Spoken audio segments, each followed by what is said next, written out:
A single misplaced tile can rewrite history. We are surrounded by ancient art we assume is perfect, but the truth is far more intriguing. This video explores the deliberate flaws woven into ancient mosaics to send hidden messages. By the end, you will learn to see these masterpieces not as static images, but as conversations frozen in stone, filled with secret codes and silent protests. Why would a master artisan risk a commission by chipping a tile in an eye? What personal rebellion might be hidden in the floor of an emperor's own villa?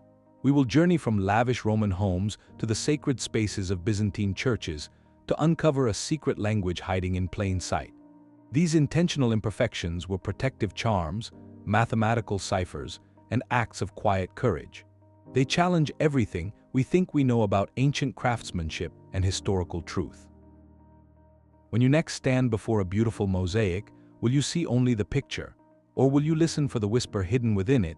This pursuit of the flawless surface presents us with a fascinating artistic paradox. Across the ancient world, immense skill and resources were poured into creating works of breathtaking precision. Yet within that very framework, a philosophy of intentional imperfection quietly took root. The drive for perfection was real, but so was a deep-seated cultural belief that absolute perfection belonged solely to the realm of the divine. For a human artisan to create something utterly perfect was seen, in many traditions, as an act of dangerous pride, an invitation for misfortune or divine displeasure. This gave rise to what scholars call apotropaic practices, deliberate flaws woven into a work meant to ward off evil. A chipped corner on a magnificent vase, a slight asymmetry in a temple's layout, or a single oddly colored tile in a mosaic could serve as a protective charm. These were not mistakes but calculated releases of pressure, a way to say, this is beautiful but it is not perfect and therefore it is safe. The renowned art historian John Boardman spoke of an anxiety of completion in classical art, a nervousness about finishing a work too completely, lest it attract the wrong kind of attention. This cultural mindset did more than just protect artisans from bad luck. It actively created a secret channel for communication. When everyone understands that a small flaw can carry immense symbolic weight, that single irregular tessera becomes a perfect place to hide a message, a signature, or a quiet act of defiance. That single chip tile in an eye is our first key to unlocking this hidden language. To understand it, we must step into the mind of a Roman homeowner walking across their own threshold. The world outside was filled with unseen forces, with envy and ill will, what they called the evil eye. Protection was not just a desire, it was a daily architectural necessity. This is where the apotropaic image comes in, a representation so powerful it could turn away misfortune. The most famous of these was the Gorgon Medusa, whose terrifying gaze was said to petrify evil itself. You would find her glaring from floor mosaics in entryways, a permanent guardian woven into the very floor you walked upon. But here is the crucial twist. An artisan did not simply create a perfect, terrifying Medusa. They believed that to make the image too potent, too flawlessly fearsome might backfire. It could attract the very attention it was meant to deflect, or worse, it could trap the protective spirit within the image, rendering it useless. So they introduced a deliberate flaw. A single tessera in one eye might be a different color, often a reflective white or a deep red. A line in the snarling mouth might be broken. In Pompeii, archaeologists have noted several Gorgon mosaics where the pattern is subtly disrupted right at the pupils or the corners of the mouth. This intentional imperfection was a release valve. It was thought to allow the protective power of the Gorgon to flow out into the room, to actively watch over the space, rather than being sealed inside a perfect stone prison. The flaw did not weaken the symbol, it activated it. This practice extended far beyond mythical monsters. Complex geometric borders called meanders, which symbolized infinity and protection, would often have one tile deliberately placed upside down or in the wrong color sequence, especially at a room's threshold. A perfect, unbroken pattern might invite a wandering spirit to follow it in like a path, but a flaw in the pattern broke that path, creating a spiritual barrier. These were not mistakes in craftsmanship. They were spiritual safeguards, calculated interventions in stone and glass. Every time the homeowner passed that discolored tile in Medusa's eye, they were not seeing an error. They were witnessing a silent, working ritual of protection. This blending of high art with spiritual utility created a perfect cultural camouflage, a system where a flaw could be a sacred feature. And it is within this accepted tradition of intentional error that a far more personal and subversive form of communication would soon find its voice. But the language of flaws was not only spiritual, it could also be profoundly intellectual. In the hushed sanctuaries of Byzantine churches and synagogues, where every image and symbol was weighed for theological meaning, artisans began weaving a second type of deliberate flaw into their work, encoded numbers and mathematical ciphers. Here, the medium was not a protective charm, but the precise, repeating language of geometry itself. To the casual observer, a church floor might present a breathtaking expanse of interlocking circles and knots, a testament to divine order and symmetry. Yet within that perfect order, a master craftsman could hide a whisper. Perhaps one border would contain not 100 tiles, but 101. A complex geometric knot, meant to be perfectly symmetrical, might have one extra twist on its north side. These were not errors in measurement. They were calculated deviations, a silent numeric code embedded in the architecture. This practice connects deeply to ancient systems like gematria, and where letters of the alphabet held specific numerical values. A name, a prayer, or a significant date could be converted into a number, and that number could then be hidden in plain sight within the artwork. As archaeologist has highlighted, the mathematical literacy within these mosaic workshops was remarkably high.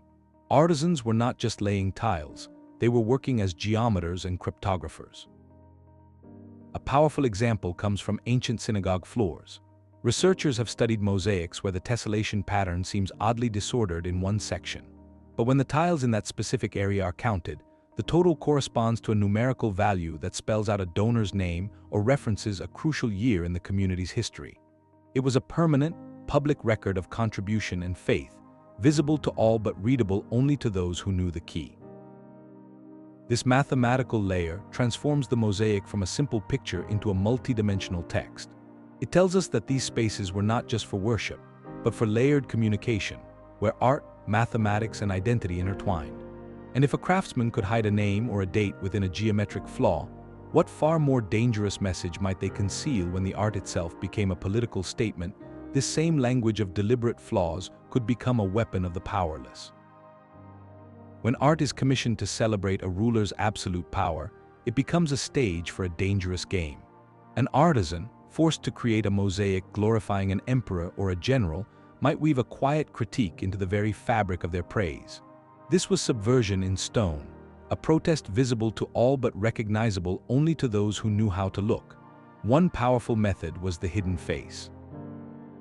An official portrait, a profile on a coin replicated in a floor, could be altered with just a few cleverly placed tiles. The curve of a nose might shift, the set of a jaw might change, and suddenly the face of the emperor bore a subtle, undeniable resemblance to a hated official or even a political rival who had met an unfortunate end. It was a whisper of dissent, a permanent inside joke etched into the floor of a palace, surviving long after the ruler it mocked was gone. Another act of courage was the symbolic break. A mosaic might depict a triumphant general holding a spear aloft. Yet in the shaft of that spear, the artisan would place a single tile of the wrong color or arrange the tesserae so the line appeared fractured. To the patron, it was a minor flaw, perhaps an oversight. To everyone else, it was a silent declaration that the general's power was broken, his victories hollow. These were not acts of carelessness. They were calculated risks that required immense cleverness and courage, transforming the mosaic from a monument to authority into a vehicle for resistance. The art historian Roger Ling described such works as containing a narrative of dissent, where the official story told by the image is undermined by the secret story told through its imperfections. This practice reveals the mosaic floor as a contested space, a silent battlefield where the narrative of the powerful could be subtly rewritten by the hands of the craftsperson. And if an artisan could risk their safety to hide a political message, what deeply personal mark might they leave when no one was watching? The most personal messages were not about politics or protection, but about pride and place. To find them, we must step off the polished villa floor and into the dusty, vibrant chaos of the workshop itself. Here, teams of artisans, from master designers to apprentices laying rows of stone, collaborated on vast projects. And within their grand compositions, they often left a quieter, more professional kind of flaw, a signature woven into the work. These were not mistakes, but deliberate calling cards and internal codes, a hidden language spoken between craftsmen across the centuries. One of the clearest examples comes from the study of geometric borders. Archaeologists have documented mosaics where a complex, repeating pattern is executed flawlessly for meters, only to feature one small section where the sequence is subtly altered. A diamond shape might be inverted, or a color progression might shift.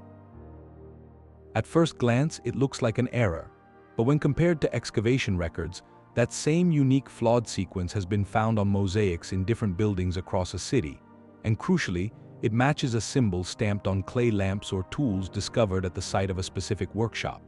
This was a maker's mark, a quality signature. It functioned as both an advertisement and a point of professional pride. When a wealthy patron walked a new floor and admired its beauty, the master artisan knew that his peers, those who could read the code, would also see his signature in that cleverly altered border. It was a silent boast of craftsmanship, permanently embedded in the art. These signatures could be geographic as well. A workshop might intentionally use a locally sourced stone of a slightly different hue in a sea of imported marble. That patch of reddish-brown tufa or basalt, slightly off color, was a testament to local materials and identity, a whisper of the landscape from which the art emerged. Beyond signatures, these flaws could serve practical workshop functions. A unique tile pattern in one corner of a large floor might correspond to the section assigned to a particular apprentice, a way for the master to track work and quality for internal accounting. Or it could mark the boundary between two teams working simultaneously from opposite ends, ensuring their patterns met perfectly in the middle. These personal and professional touches reveal the mosaic not as a monolithic masterpiece, but as a collaborative human document. They show us the individual hands behind the grand vision, leaving their mark in a language of subtle flaws understood only within their guild. This professional code of hidden signatures existed in a world already saturated with spiritual meaning, setting the stage for its most profound merger, where the artisan's mark would meet the sacred symbol. The workshop's coded signatures reveal a craft deeply aware of its own power to communicate, a power that would be tested in the most volatile arena of all, the human soul. This brings us to the fifth, and perhaps most daring category of deliberate flaws, those woven into the sacred spaces of early Christianity and Islam, where tiles became theological arguments and mosaics transformed into silent shimmering of faith. In these halls of worship, every image, every symbol, was charged with profound doctrinal meaning, and a single misplaced tessera could whisper a heresy or affirm a contested truth. The anxiety was not about attracting the evil eye, but about accidentally creating an idol, or worse, visually endorsing a belief that had been declared false. This period of intense debate, particularly over the nature of Christ and the permissibility of religious imagery, is known as the era of iconoclasm. Historians note it was a time of deep conflict over how the divine could or could not be represented. Within this tense atmosphere, artisans and theologians sometimes collaborated to embed complex ideas directly into the architecture of worship. A perfect example can be found in the great churches of Ravenna. Scholars studying the apse mosaic of San have long debated the precise symbolism in its majestic depiction of Christ enthroned. Some point to the arrangement of the figures and the specific colors of their robes, suggesting the composition visually argues for a particular understanding of Christ's dual nature, human and divine, that was central to the theological disputes of the 6th century. The placement of a cross or a halo might be subtly off-center not from error, but from a deliberate choice to symbolize a theological concept, like Christ's sacrifice tilting the balance of the cosmos. In early Islamic mosaics, which avoid figural representation in sacred contexts, the language of geometry and calligraphy became the sole vehicle for meaning. Here, a flaw was even more conspicuous. A deliberate break in an endless geometric pattern, a single tile in a verse from the placed at a unique angle, could serve as a visual pause, a moment of reflection built into the design to emphasize a point of doctrine or to mark the hand of a particularly devout craftsman. These were not mistakes in the decoration of a holy space. They were carefully considered statements, debates rendered in stone and glass. Each irregularity was a silent testimony to the fierce struggles over how to envision the unseen, a permanent record of faith etched in a medium meant to last for eternity. This sacred coding represents the highest stakes for the language of flaws, where an artisan's hand was guided not just by skill or pride, but by the profound weight of belief. The very stones and glass themselves held a secret vocabulary. To understand the full depth of these hidden messages, we must feel the weight of a tessera in our own hand and see the world through the mosaicist's eye. Their palette was not just color, it was substance, each material whispering its own symbolic truth. A sliver of gold glass was not merely yellow, it was the light of the divine, a piece of captured sun meant to shimmer in the candlelight of a church apse. A deep red stone, like porphyry, was not simply a hue, it spoke of imperial power, of sacrifice, of life itself. The artisan's genius lay in manipulating this material language, sometimes by following tradition, and other times by breaking it with profound intention. Consider a night sky in a wealthy Roman villa. The mosaicist could fill it with uniform, deep blue glass tesserae for a perfect, dark expanse. But what if they wanted one star to feel different, to draw the viewer's gaze, or to signify a particular planet or deity? They might select a single piece of glass that was flawed, with a milky, clouded center, and place it deliberately. In a sea of smooth, dark blue, that one imperfect, glowing tessera would catch the light differently, pulsing with a soft, internal radiance. It was no longer just a star, it became a focal point, a celestial body with unique character, created not in spite of the flaw, but because of it. This principle extended to storytelling within the mosaic. A river god might be depicted with a body made of smooth and blue stones. But to show the turbulent water at his feet, the artisan might intentionally select a few tesserae that were naturally cracked or had a rough, jagged texture. Placed strategically, these imperfect stones would create a visual and tactile sense of churning current, a narrative detail told through the very quality of the material. A more solemn example can be found in early Christian art. In a scene depicting a moment of sacrifice or martyrdom, the craftsman might deviate from the color palette to insert a single, sharp fragment of vibrant red stone or glass. This was not a mistake in the scene's composition. It was a material shout, a symbolic accent that pulled the viewer's eye toward the moment of ultimate meaning, transforming an abstract concept into a tangible, physical presence on the floor. These choices reveal a mind thinking in layers, where the story is told not only by the image's form, but by the essence of its pieces. A deliberate error in material became a visual underline, a way to shout in a room full of whispers. This deep, tactile conversation between the artisan and their medium forces us to ask a new question. If a single stone could hold such layered intent, then how did the entire floor, the very space the viewer walked upon, shape the meaning of these hidden messages? The placement of a deliberate flaw was as precise as a surgeon's cut. It was never an afterthought, but a central feature of the architectural choreography. To understand its true power, you must see the mosaic not as a picture on a wall, but as a living part of the building's ritual body. The flaw was placed where human movement and spiritual need intersected, transforming passive art into an active participant in ceremony. Take the threshold mosaic, that guardian image of Medusa or a fierce animal at a home's entrance. The intentional chip in its eye was not just to be seen, it was meant to be stepped upon. Each time a resident or guest crossed over it, their footfall was believed to activate the protective charm, physically crushing the symbol of evil underfoot. This ritual engagement neutralized danger, turning a daily action into a repeated act of spiritual cleansing. The flaw made the symbol vulnerable, and therefore, it invited participation. This principle scaled dramatically in sacred spaces. In a grand Byzantine basilica, the floor was a map for the soul's journey. A long central nave mosaic often depicted a river of life, a winding vine, or a geometric path leading toward the altar. Archaeologists studying sites like the Basilica of St. in Ravenna have observed subtle breaks in these processional patterns. A cluster of tiles might shift color, or the geometric sequence might hiccup at a specific point. This was not a repair. It aligned perfectly with a station in the liturgy, perhaps where the congregation would pause, kneel, or where a priest would turn. The flaw served as a tactile and visual marker, a built-in cue in the stone that directed the physical movements of worship. It choreographed the crowd without a single spoken word.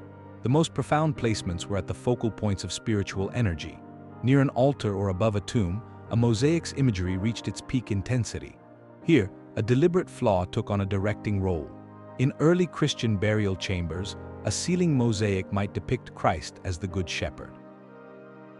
A single, off-color tessera in the shepherd's staff or halo could be positioned so that at a certain hour, with light streaming from a narrow window, that imperfection would catch the sun and gleam. It would draw the mourner's gaze upward during prayer, creating a moment of illuminated focus intended to symbolize divine attention. The flaw became a lens, focusing the viewer's experience toward transcendence. This meticulous integration of art, architecture, and ritual reveals a holistic design philosophy. Mosaicists worked in concert with the architect and the theologian, embedding cues for the body and the spirit directly into the floor. Every step, every glance was gently guided by these silent, crafted irregularities. This sophisticated language of placement was not universal, however. As the practice of encoding messages in mosaics traveled across empires, from Rome to Byzantium, and into the early Islamic world, the grammar of these flaws began to shift with the cultural landscape. This sophisticated language of placement was not universal, however. As the practice of encoding messages in mosaics traveled across empires, from Rome to Byzantium and into the early Islamic world, the grammar of these flaws began to shift with the cultural landscape. Each civilization spoke this silent language with its own distinct accent, bending the tradition of deliberate imperfection to reflect its deepest values and fears. In the Roman world, the flaw was most often a shield. Walk through the ruins of a wealthy villa, and you will find its mosaics designed for domestic defense. The flawed labyrinth at the entrance, with its path broken by a single misplaced tile, was not just a puzzle. It was a spiritual trap, a maze meant to confuse and ensnare malicious spirits before they could enter the home. The flaw in the gorgon's eye or the snarling dog's mouth served a clear apotropaic function, a practical magic woven into the daily fabric of life. The message was one of protection, a homeowner's whispered plea for safety made permanent in stone. The Byzantine world transformed that whisper into a theological debate. Here, within the soaring vaults of churches the flaw became a cipher. The focus shifted from the household to the divine, from warding off spirits to articulating complex doctrines about the nature of Christ and the saints. A saint's robe in a mosaic might contain a specific number of folds or a color sequence that deviated from the visual pattern. To the faithful, it was a beautiful garment. To the initiated, that numerical irregularity could reference a biblical verse or a date of a significant church council, embedding a layer of doctrinal affirmation into the sacred image. The Byzantine flaw was intellectual, a coded testament to faith meant to be contemplated and decoded by the learned. Then the Islamic tradition introduced a profound philosophical layer to imperfection. In mosques from Cordoba to Damascus, where figural representation was set aside, art expressed itself through the infinite complexity of geometry and calligraphy. Yet even in these perfect, repeating patterns, a deliberate error was often introduced. A master artisan crafting a seemingly endless arabesque might intentionally break the symmetry in one discrete corner. This was not a mistake in calculation. It was a profound statement of humility, an acknowledgement that only God could create perfection. The intentional flaw served as the artist's signature of devotion, a visual confession that human hands, no matter how skilled, were inherently imperfect. This comparative view reveals something beautiful. Whether it was a Roman seeking protection, a Byzantine affirming doctrine, or an Islamic artist expressing piety, the deliberate flaw served as a universal human signature. It was a way to inscribe meaning, belief, and identity into the very bones of a creation. This ancient impulse to speak through imperfection did not end with the last classical mosaic. It simply evolved, waiting for new eyes to learn how to see it again. Centuries of dust and debris have settled over these silent conversations, but the hidden language of the mosaic is not lost. It is merely waiting for a new kind of listener.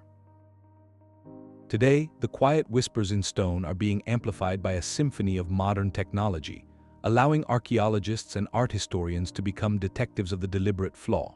The human eye, trained as it is, can miss the subtle grammar of an ancient artisan's intent, but a camera and a computer see differently. Through a process called photogrammetry, researchers can now take hundreds of overlapping photographs of a mosaic floor. Software stitches these into a perfectly scaled, three-dimensional digital map where every single tessera, every minute crack and dip, is recorded with sub-millimeter precision. On this hyper-detailed canvas, Patterns of irregularity emerge that were once invisible. What looked like random wear might reveal itself as a perfect line of slightly depressed tiles, a path walked by thousands of heading toward an altar.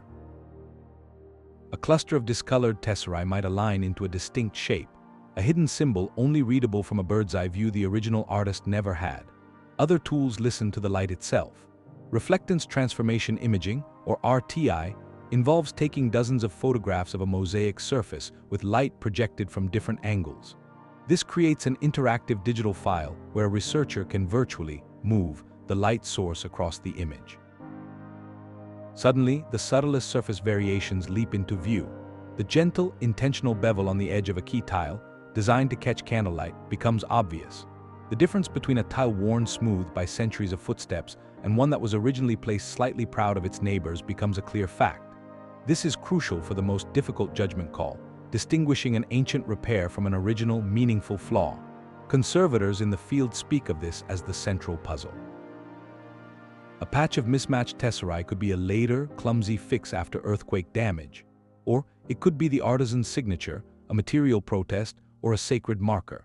The decision changes the entire story a mosaic tells. Science provides further clues through spectral analysis, which studies how materials interact with different wavelengths of light. This can identify the exact mineral composition of a stone or glass tessera without ever touching it. Imagine discovering that one flawed red tile in a sea of uniform red is not just a different shade, but an entirely different stone, sourced from a unique quarry hundreds of miles away. That is no accident of supply. That is a deliberate, expensive choice, a shouted statement in a room of whispers. As one conservator noted, our job is part science, part intuition. The technology gives us the facts, the map of what is there. But then we must cross-reference that map with everything we know about the site, the period, the workshop practices, and the cultural beliefs. We are trying to hear the artisan's voice through the static of time and damage. This technological detective work is recovering narratives thought to be erased, giving voice to the silent protests and proud signatures of the past. Yet with this powerful new hearing comes a profound responsibility. For every flaw we can now see with crystal clarity, we must then ask ourselves the most important question. What does it truly mean? This detective work brings us to the most critical and often contentious question in the entire field. How can we ever be sure? When we stand before an ancient mosaic and point to an irregularity, are we looking at a deliberate message, the result of accidental damage, or simply the wear of 2,000 years? This is the interpretation debate, the central scholarly challenge of separating profound intent from random chance. Proving that a flaw was placed on purpose requires a detective's rigor, built on a framework of multiple intersecting clues. The first and most vital is historical and cultural context. A displaced tile in a Roman villa's threshold holds different potential meaning than the same displacement in a Byzantine church apse. Researchers must immerse themselves in the belief systems of the time, asking what symbolic languages were spoken in that specific place and era. Was there a known tradition of apotropaic marks? Were mathematical ciphers common in that workshop's region? The context sets the stage for the message. The second criterion is repetition. A single odd tile might be an accident. But if that same oddity, that specific break in a geometric pattern, or that unique color substitution, appears in multiple works attributed to the same workshop or from the same period, the case for a deliberate signature grows exponentially. It becomes a pattern, a recognizable handwriting in stone. Finally, there must be alignment with a known symbolic system. Does the flaw make sense within the visual language of the piece? A cluster of tiles forming a hidden shape that aligns with a constellation, significant to the patron's family, carries weight. A numerical irregularity that corresponds to a date of local importance is far more compelling than random chance. A perfect case study for this high-stakes analysis comes from the ancient city of Antioch. Archaeologists uncovered a magnificent floor depicting a lively hunting scene. In one corner, away from the central action, was a small, dense cluster of pure white tesserae that seemed oddly placed, disrupting the otherwise cohesive color palette of earth tones. One school of thought, led by researchers who mapped the workshop's output, argues this is a classic maker's mark. They point to similar white clusters found in other Antioch mosaics, always in peripheral locations, like a discrete trademark. The repetition and placement suggest a proud artisan signing their work. Other scholars counter that the cluster is too crude, too haphazard. They propose it is merely the evidence of an ancient repair, where a later hand patched a hole with whatever white tiles were available, with no symbolic intent whatsoever. The debate hinges on microscopic analysis of the mortar, the depth of the tiles compared to the original bed, and that crucial search for repetition across other sites. This Antioch example is a microcosm of the entire field. It reminds us powerfully that not every irregularity is a whisper from the past. Some are just the scars of time. This necessary caution, this refusal to see hidden messages in every cracked tile, is what makes the confirmed cases so electrifying. It forces a disciplined, interdisciplinary approach, where the art historian, the archaeologist, the materials scientist, and the cultural historian must all agree before a verdict is reached. This rigorous filter ensures that when we finally hear a voice through the stone, we can listen with confidence, knowing it is not an echo of our own imagination. The sun-drenched hills of Sicily hold a villa that is a perfect case study in this ancient debate.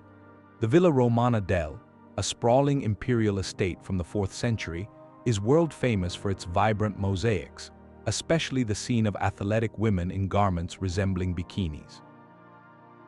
But to understand the language of flaws, we must step away from that famous panel and into a quieter corridor. Here, the floor is a masterpiece of geometric precision, a complex interlocking pattern of octagons and squares that stretches like an endless, perfect carpet. Yet, in one specific corner, near the entrance to a private chamber, the pattern breaks. Crisp lines of an octagon falter, its border interrupted by a small, deliberate cluster of tiles that follow a different rhythm entirely. It is not damage. The tesserae are the same age, set in the same mortar, worn by the same centuries of footsteps as the rest of the floor. This is an intentional irregularity, a clear voice speaking from the geometric silence. So what was it saying? Archaeologists have proposed several compelling theories, each opening a different window into life at the villa. The first theory is spiritual. This flawed corner guards the doorway to a private room, possibly a bedroom or a family space. In the Roman tradition of apotropaic marks, this break in the pattern could have served as a spiritual tripwire. A perfect, hypnotic geometric path might lead wandering spirits right into the private sanctum. By inserting a flaw, the mosaicist broke that invisible path, creating a symbolic barrier at the threshold. It was a protective charm woven into the floor's logic, a silent guardian for the room's occupants. The second theory is mathematical. Researchers have meticulously counted the tiles in the surrounding panels, searching for a coded number. Could this irregular cluster represent a specific figure, perhaps the year of the villa's expansion or a significant date for the owning family?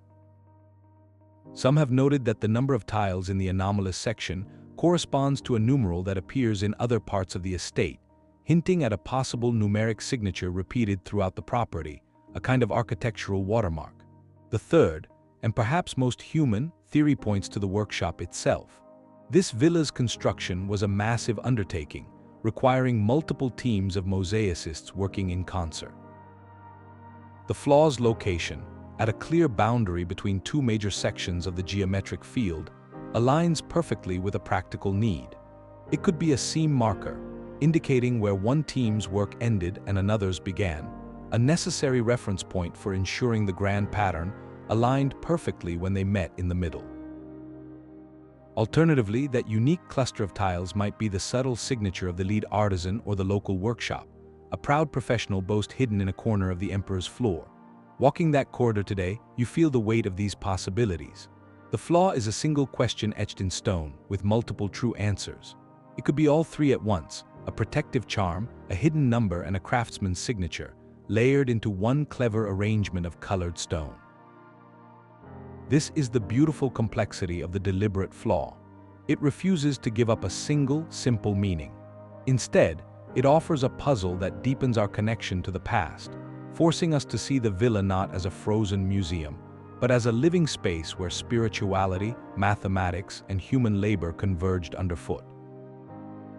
This Sicilian mystery prepares us for a different kind of sacred space, where the stakes of a hidden message were not about protection or pride, but about the very nature of the divine.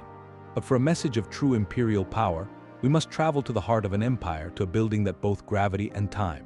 The in Constantinople, now Istanbul, is a symphony in stone and light. Its vast dome, seemingly suspended from heaven, and its walls sheathed in golden mosaics are what capture every gaze. Yet on the floor beneath the feet of millions, a quieter, more cryptic story is told.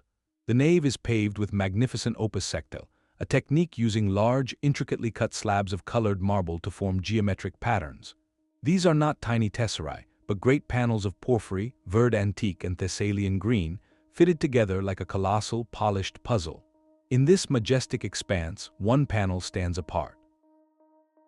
Amidst the flowing, symmetrical design, there is a clear and jarring disruption. The expected pattern fractures, replaced by a section of mismatched marble pieces, a deliberate scar on the floor's perfect skin. This is no accident of restoration.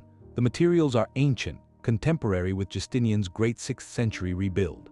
So in a monument celebrated as the apex of imperial and divine perfection, why would the architects sanction such a conspicuous flaw? One compelling hypothesis points directly to a trauma that nearly erased the emperor himself. Early in Justinian's reign, the city was nearly destroyed by the riots, a massive popular uprising that saw much of Constantinople, including the original church on this site, burned to the ground. The rebellion was brutally suppressed, but its memory was a shadow on Justinian's legacy. Some scholars propose this flawed panel is a permanent public memorial of that event. By leaving a deliberate wound in the floor of his triumphant new church, Justinian could be making a profound statement. It visually acknowledges the crisis he survived, while simultaneously demonstrating his power to rebuild from the fracture, to create sublime order from chaos. The flaw becomes a testament to resilience, a piece of state propaganda walked upon by every visitor. Another theory looks not to conflict, but to commemoration. Could this irregular panel encode a significant date? The precise alignment and type of marbles used might correspond to the year of the church's reconsecration, or to the anniversary of Justinian's coronation. In an age where numbers held mystical weight, embedding such a date in the floor would permanently seal the emperor's moment of triumph into the very foundation of Christendom's greatest church. Studying this flaw, however, presents unique challenges. The is not an archaeological site, it is a living monument, a museum and active mosque visited by thousands daily. Researchers cannot cordon off the floor for close study, and the constant flow of feet has worn the marbles smooth over 15 centuries, potentially obscuring finer details. Much of the analysis relies on historical drawings, early photographs, and painstaking observation during brief conservation windows. This transforms the scholarly process into a kind of historical detective work, piecing together clues from limited, precious access. The message of this floor is fundamentally public. Unlike the protective flaw in a Roman threshold meant for a single family, or the theological cipher in a remote chapel, this was a declaration meant for the world. It spoke to senators, foreign ambassadors, and countless pilgrims, using the language of intentional imperfection to broadcast imperial power and divine favor. Here, the flaw is not a hidden whisper, it is a bold, strategic statement in stone, reminding all who walk its path that even the mightiest creations bear the marks of their history. This imperial scale of messaging shows how the language of flaws could be adapted for any purpose, from the personal to the political. But what happens when this ancient, silent language is rediscovered in our modern world, and we are suddenly able to hear whispers from stones that have been mute for 1,000 years? Every hidden message in a mosaic forces us to ask a fundamental question about its creation. Who put it there? The wealthy patron who commissioned the floor, or the artisan whose hands laid every stone? This is the human drama behind the hidden code, a power dynamic etched in mortar. In some cases, the flaws were absolutely commissioned secrets. Wealthy Roman families were deeply superstitious, and a homeowner might specifically request an apotropaic mark at the threshold, a spiritual safeguard they believed was necessary for their family's protection. This was a collaborative act, where the patron provided the intent and the artisan provided the skill to execute it invisibly. We see this in donor inscriptions that go beyond simple names. A plaque might read, "So-and-so had this mosaic made for the salvation of his family." The word salvation here carries layers. It could mean spiritual salvation, but it could also imply a desire for physical safety and prosperity, goals that might be secretly bolstered by the protective flaws woven into the very floor they paid for. The patron was, in essence, buying a hidden layer of security, a blessed defect. Yet other evidence points squarely to the artisan's own hand, acting with a degree of startling liberty.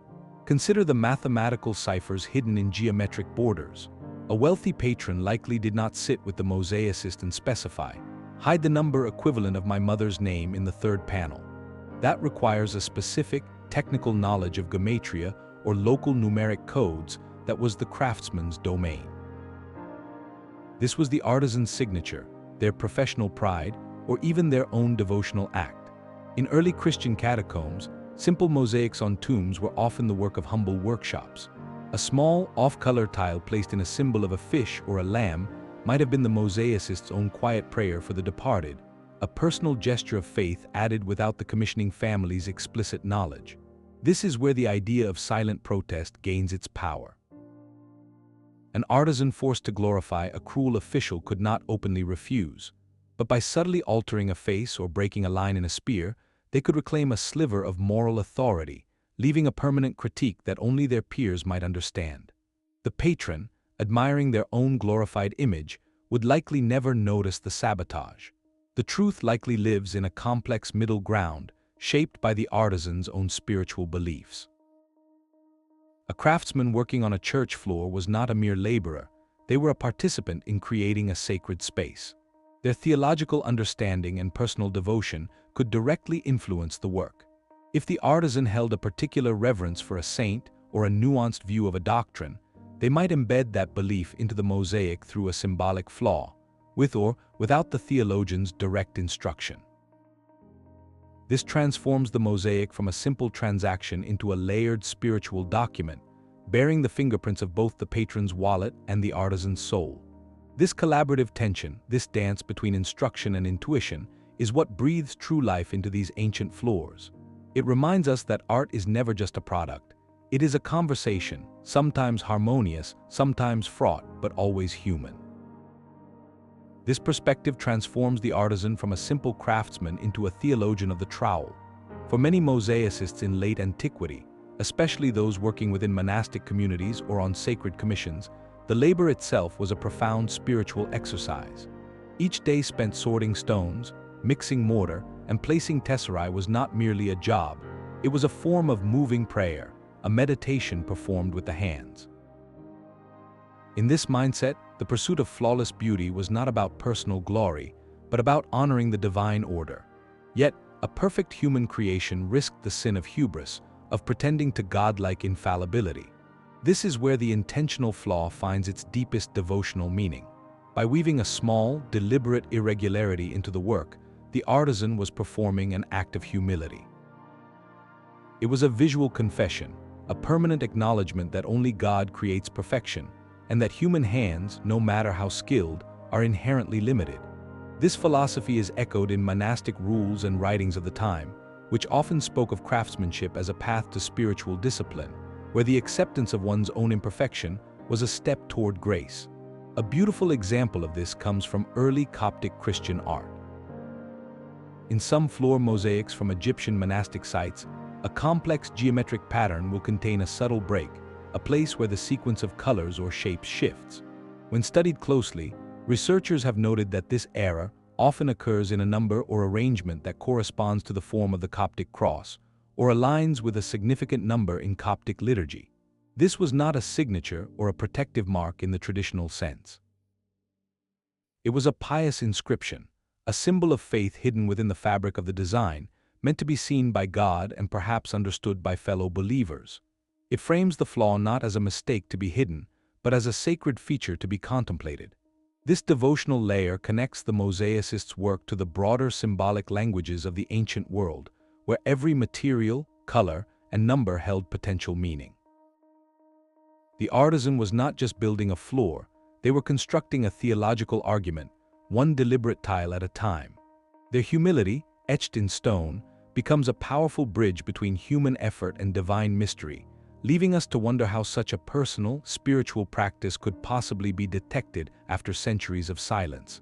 A mosaic's hidden language was not spoken by flaws alone. The The true master of this silent communication understood a far richer vocabulary, one painted in the very colors and rhythms of the patterns themselves. Alongside a chipped tile or a broken line, the sudden, deliberate shift of a hue or the purposeful fracture of a geometric design could carry messages just as potent. These were symbolic codes, working in concert with physical imperfections to build layers of meaning into the floor. Consider the depiction of a saint or a figure from Scripture. To the untrained eye, their robe is simply a cascade of red tesserae. But to the initiated viewer, a subtle transition within that red, a band of deeper crimson or a highlight of orange near the hem, was not a mistake in the color batch. In the early Christian visual lexicon, such a shift could quietly signify martyrdom, a visual whisper about the figure's sacrifice woven directly into their garment. The color itself became a biographical detail, a narrative element embedded in the palette. This symbolic use of color extended beyond religious art. In a Roman villa, a mosaic of the god Oceanus might use a spectrum of blues, from deep navy to pale aqua, to realistically depict swirling water. But if the artisan introduced a sudden, unnatural streak of green or into that flow, it could be a symbolic reference to a specific local river, or even to the concept of brackish, uncertain waters at the edge of the known world. The color shift was a deliberate departure from naturalism to convey a specific idea. Patterns, too, held coded meanings that could be manipulated. The meander or Greek key pattern was a common border symbolizing eternity and the unending path of life. A perfectly continuous meander spoke of an unbounded journey, but artisans would sometimes deliberately break that pattern, leaving a clear gap or introducing a different motif in its place. This was not an error in the repeating design. It was a profound symbolic statement. In a funerary context, a broken meander on a tomb mosaic might represent the interruption of life's journey by death, or conversely, the soul's release from the endless cycle into the afterlife. In a domestic setting, a break in the pattern at a doorway could symbolize the transition from public to private space, a visual marker of threshold as powerful as any guardian figure. This broader view transforms the mosaic from a collection of images and flaws into a fully integrated textual system. The physical flaw might be the exclamation point, but the color and pattern codes form the sentences and paragraphs of the story. A martyr's robe shifts hue, the border around them breaks, and a single tile in their halo is chipped. Together, these elements create a multidimensional portrait, speaking of faith, sacrifice, and divine protection all at once. This sophisticated integration of symbols reveals a workshop tradition where every material and design choice was weighed for its communicative power. It shows us that the artisan's mind was that of a storyteller, a theologian, and a poet, all working through the medium of stone and glass. Understanding this complete symbolic language is the key to our final, most practical question. How was this intricate knowledge, this entire secret grammar of stone, passed down from master to apprentice without a single written manual? The secret grammar of stone and glass was not written down in any formal textbook. It lived in the air of the workshop, passed from master to apprentice through a sacred blend of oral tradition, muscle memory, and cryptic notation. Picture a seasoned artisan, his fingers stained with mortar, leaning over a detailed sketch on parchment. He might point to a corner of the design and speak not of a mistake, but of a necessity. He would whisper where to place the speaking tile, the one odd tessera that would activate a protective charm or encode a client's name. This knowledge was a guarded treasure, a combination of trade secret and spiritual inheritance. The apprentice learned by watching, by doing, and by listening to stories that explained why a pattern must break at a threshold, or what a specific number of tiles in a border truly meant. The transmission was intimate and precise, ensuring that the symbolic language remained consistent within a workshop style for generations. Yet they were not working entirely from memory. Evidence suggests the use of preliminary sketches and pattern books, collections of designs that traveled between workshops. Scholars believe these books likely contained more than just outlines. Small notations in the margins, a dot of different colored ink, a tiny mark near a figure's eye or a geometric shape could have served as coded reminders for the master. These marks would tell him where to introduce the deliberate irregularity, turning a standard pattern from the book into a unique message-bearing floor for a specific client. This system created a remarkable continuity, allowing a symbolic practice from Rome to to be adapted in a Byzantine church centuries later, carried by the migration of artisans and their portable knowledge. The survival of this language across empires hinged on the stability of the workshop tradition itself. However, this delicate chain of whispered wisdom faced inevitable rupture. With the political and economic upheavals of the early Middle Ages, the vast, expensive mosaic workshops began to decline. The grand commissions became rare, and the tightly knit guilds that preserved this oral knowledge slowly dispersed. The nuanced language of the deliberate flaw, which required years of mentorship to fully grasp, began to fade into silence. The tiles remained, but the key to understanding their quiet conversations was, for a long time, misplaced. This rupture in transmission is precisely why modern rediscovery feels so much like deciphering a forgotten code, where every confirmed intentional flaw is a triumph, a whisper finally heard across a chasm of centuries. That intricate chain of whispered wisdom could not survive the great fractures of history. As the unified Roman world splintered and the early Middle Ages dawned, the economic and political foundations that supported grand mosaic workshops crumbled. The immense cost of importing stones and glass, and the need for large, stable teams of specialized artisans, became unsustainable in a fragmented, less secure world. Lavish mosaic floors, once a standard of elite expression, became rare luxuries, preserved only in the most powerful religious centers. With fewer commissions, the master-to-apprentice lineages that carried the secret language grew thin, and much of that nuanced oral tradition simply faded from memory. The art form itself did not vanish, but its golden age of hidden civic and personal messaging began to dim. A more profound shift was also reshaping the visual landscape, the rise of iconoclasm. In the Byzantine Empire and beyond, fierce theological debates erupted over the very legitimacy of religious images. For periods spanning decades, the creation of figural mosaics and icons was actively forbidden and often violently destroyed. In this climate, where depicting a saint's face could be deemed heresy, the subtle language of a chipped tile in that saint's halo became not just irrelevant but dangerously obsolete. The focus of artistic energy and coded meaning had to migrate, and migrate it did. As mosaic floors grew quieter, the walls began to speak. Fresco painting, far less expensive and requiring fewer specialized materials, became the dominant medium for church decoration. And within these vibrant wall paintings, a new cryptic system took root. Artists began embedding symbolic details in the gestures of figures, the placement of objects, and the complex layouts of narrative scenes. A particular flower held by a saint, the color of an angel's robe, or the architectural details of a painted city could all carry layers of theological meaning accessible to the educated faithful. Simultaneously, in the scriptoriums of monasteries, another exquisite language of hidden codes flourished within illuminated manuscripts. Scribes and illustrators practiced the art of the historiated initial, where a single, ornate letter at the start of a passage contained a miniature scene. Within these tiny, jewel-like paintings, they could hide symbols, donor portraits, or even quiet jokes. Deliberate flaws or anomalies in the intricate Celtic that framed gospel pages served a similar apotropaic or devotional function as the broken meanders in ancient floors. The impulse to encode meaning did not disappear, it simply transformed, finding a new home on parchment and plaster. This historical transition reveals a crucial truth about artistic codes: they are never static. They are living, breathing practices that evolve with the culture that sustains them. When one medium fades, its secret language often finds expression in another, adapting to new tools, new beliefs, and new economic realities. The mosaic's whisper grew faint, but the human desire to speak in layers, to hide profound truths in plain sight, continued unabated.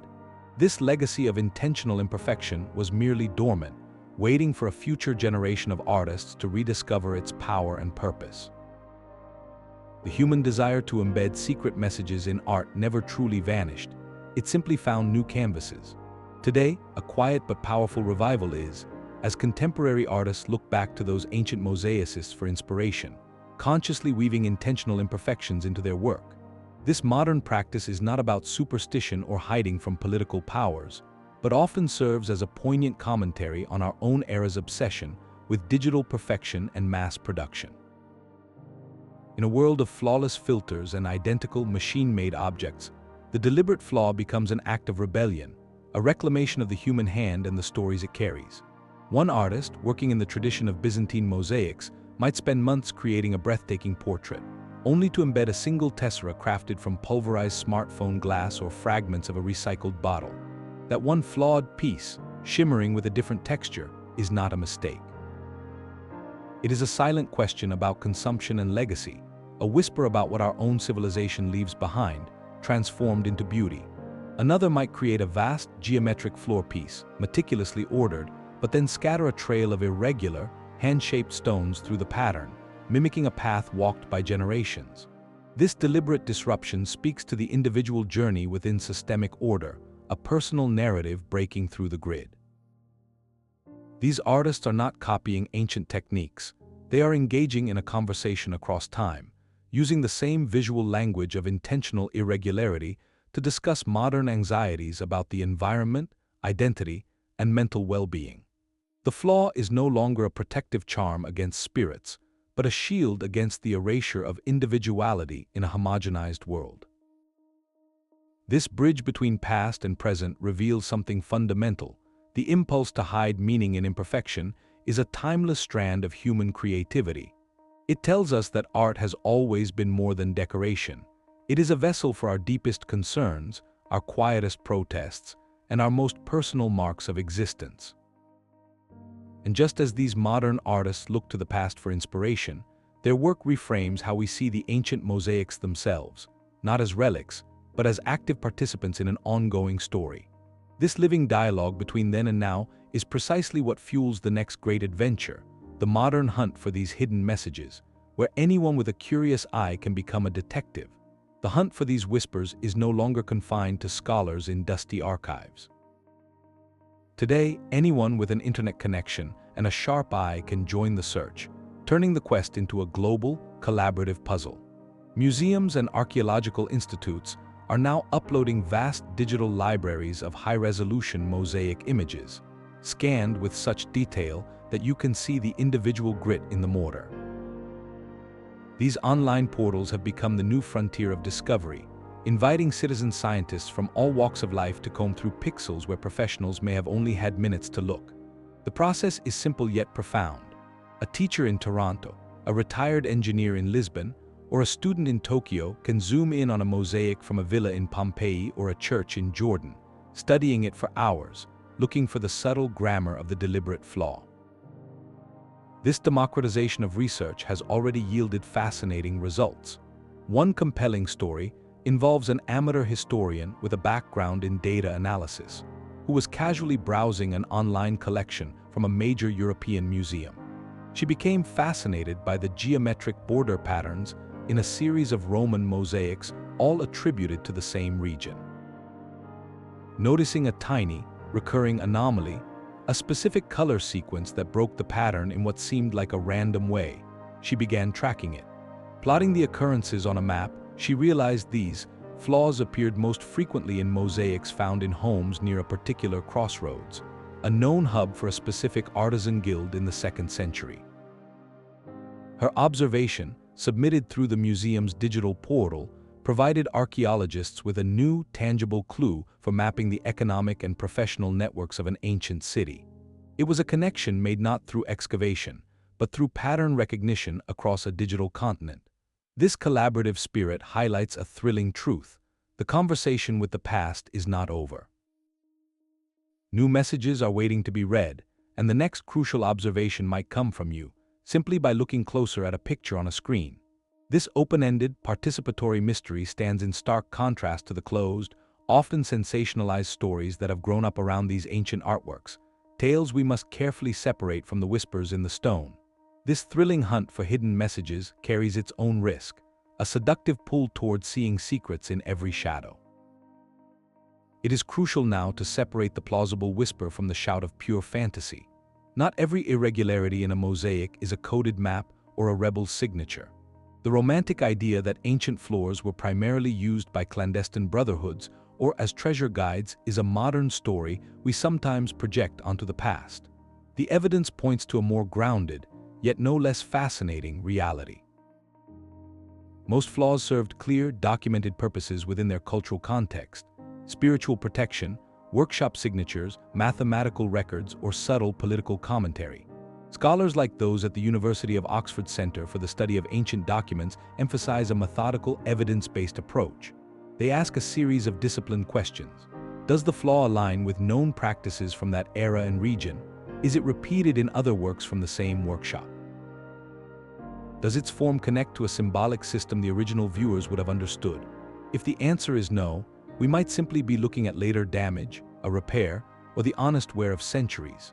This critical perspective is not about dimming our wonder, but about deepening our respect. It grounds our fascination in the hard work of archaeology and historical context, ensuring we listen to what the mosaic is actually saying, rather than the echo of our own imaginations. This disciplined listening becomes especially vital as we face our final, most pressing question. How do we protect these fragile, whispering voices for the future? But this careful listening forces us into a profound ethical dilemma. When a mosaic containing a deliberate flaw suffers modern damage, what is the right thing to do? For a conservator, this is not a simple repair job. It is a philosophical crisis played out with tiny tools and archival glue. The core question is agonizing. Should they restore the artwork back to its original, intentionally flawed state? Or does any modern intervention, no matter how skilled, fundamentally alter the authenticity of that ancient message? This tension is governed by international conservation charters, like the Venice Charter, which emphasize the principle of minimal intervention. The goal is to stabilize and preserve, not to recreate or beautify. The conservator's hand must be invisible, their work reversible, and their respect for the original artisan's intent absolute. But what happens when that original intent was to include an error? A powerful case study unfolded in a Mediterranean museum several years ago. A Roman mosaic depicting a hunting scene had for centuries shown a dog with a single, deliberately misplaced white tessera in its paw, believed to be an apotropaic mark. Then a section of the floor, including that paw, was damaged by a falling piece of ceiling plaster. The conservators faced a stark choice. They could fill the new gap with modern tesserae, meticulously matching the ancient colors, including that one anomalous white tile, thus preserving the symbolic flaw. Or they could simply consolidate the broken ancient pieces and leave the new damage visible, creating a second, modern layer of history over the first. After months of debate, the team chose a hybrid path. They repaired the structural damage for safety, but in the area of the symbolic paw, they used a neutral light brown mortar to fill the gaps, a shade deliberately different from the original bedding. This allowed the overall image of the dog to be readable, and the surviving ancient white tile remained prominent, but the new repair did not pretend to be original. It created a visual distinction between the ancient intentional flaw and the modern accidental damage. This decision highlights a core truth. These mosaics are not just pretty pictures. They are living historical documents, palimpsests of human intention across time. Our role is not to fix them into a single moment, but to protect their layered integrity, including the scars of their journey to us. This ethical stewardship forces us to reflect on the deeper psychological impact of these works. Why does a message hidden in a flaw, a quiet voice from the past, resonate so powerfully with us today? Perhaps our deep fascination with these flawed masterpieces lies in a simple truth. Perfection can feel distant and cold, but an imperfection is profoundly human. That single chipped tile in a goddess's eye does more than protect a home. It invites us in. It creates a point of connection, a tiny crack in the facade of absolute mastery through which we glimpse the hand and perhaps the heart of the individual who placed it there. This resonance is not a modern invention. It is a thread woven through human psychology and aesthetics across cultures. In Japan, the philosophy of wabi finds profound beauty in the weathered, the irregular, and the transient, the moss on a stone, the crack in a ceramic bowl repaired with gold.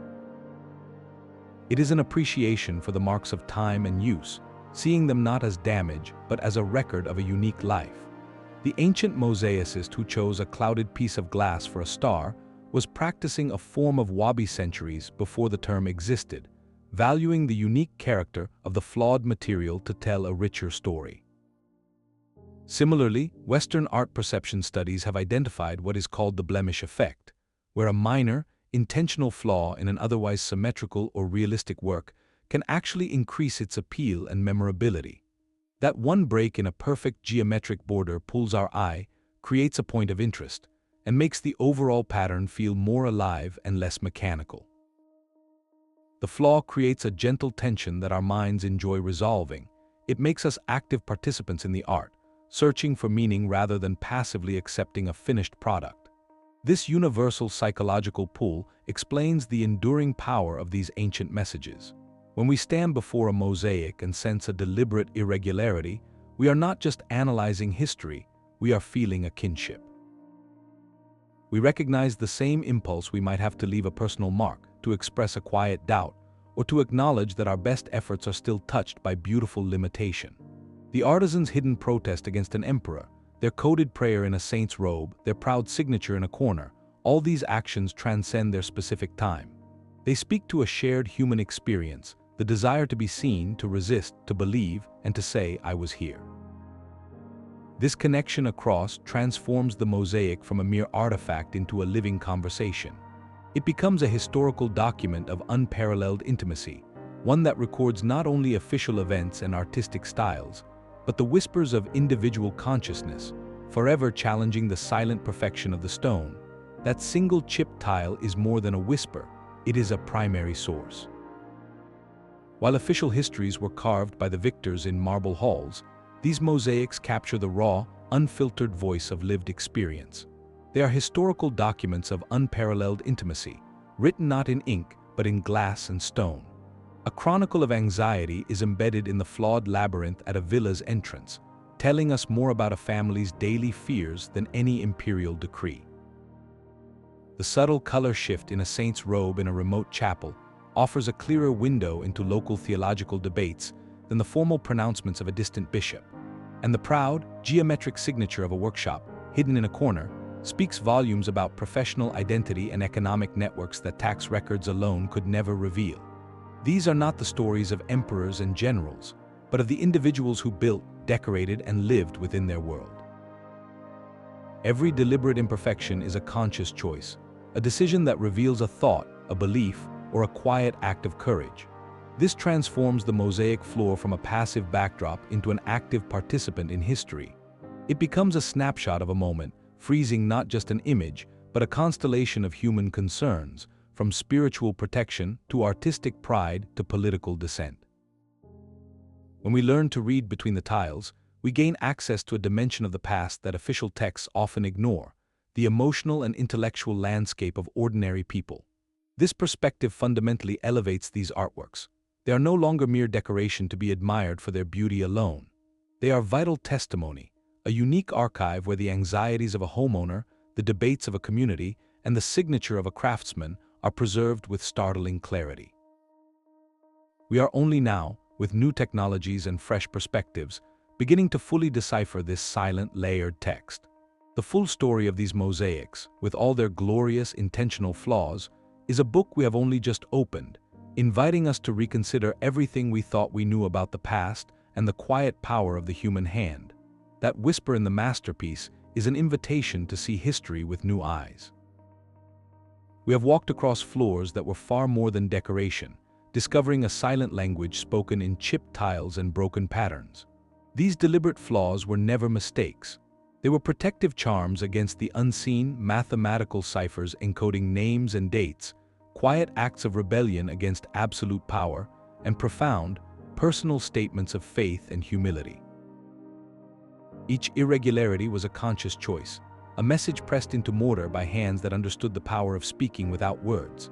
This journey reveals a fundamental truth about how we understand the past. Grand narratives are carved in marble by the powerful, but the most intimate human stories are often written in the margins and the cracks. They survive in the artisan's coded signature, the homeowner's anxious mark at the threshold, the theologian's visual argument hidden in a saint's robe. These whispers challenge the silent authority of the stone, reminding us that history is not a monologue delivered from on high, but a mosaic of countless voices, each contributing a tiny, vital piece to the whole picture. So the next time you stand before a work of ancient art in a museum or through a screen, pause for a moment. Look beyond the obvious beauty. Search for the purposeful mistake, the slight asymmetry, the color that seems just out of place. Ask yourself what story that irregularity might be trying to tell. Was it placed to protect, to pray, to protest, or to proclaim I was here?